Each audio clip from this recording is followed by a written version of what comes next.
if there's one kind of phrase you want to take away, is this, right? Ego is the biggest enemy of execution. I'm going to repeat that again. Ego is the biggest enemy of execution.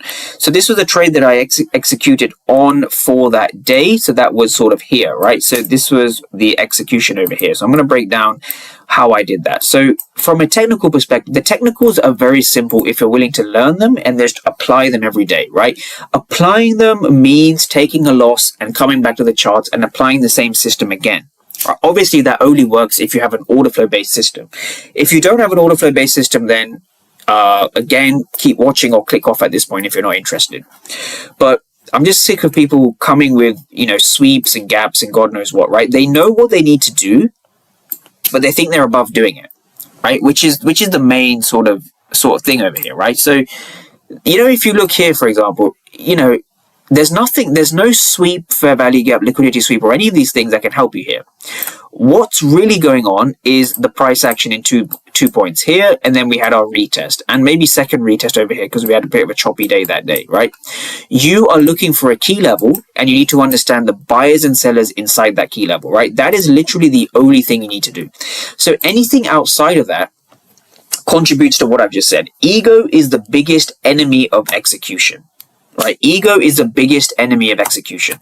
So when you look here, for example, right, if you were to look here and you were to see this kind of chart over here, yes, it's a choppy price action, but you're seeing a rejection here, you're seeing a rejection here.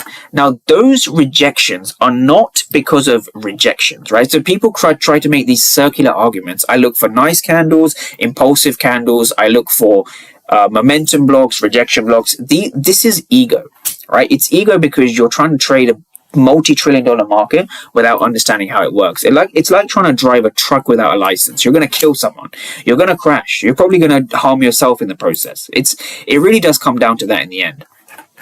So just understanding this can help you kind of fast forward into your sort of journey, right? So another example of a Discord trade that I took here, for example, right? Again, we have the 15-minute opening range breakout. We had break, retest. We're entering short here, right? So there is no entry model. There's no sweep. There's no breaker structure. There's nothing here which indicates that you need to go short, right? The indication comes not here, but here.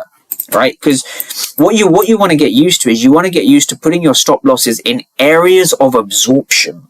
Right, this is the most important thing. You want to put your stop loss in areas of absorption. So you want to see here, okay, we had break, retest. We can see a lot of aggressive buy orders. Again, if you don't understand what this chart means, I've made tons of videos explaining exactly how aggressive buyers form, how aggressive sellers form, and you want to watch those videos before you take any execution.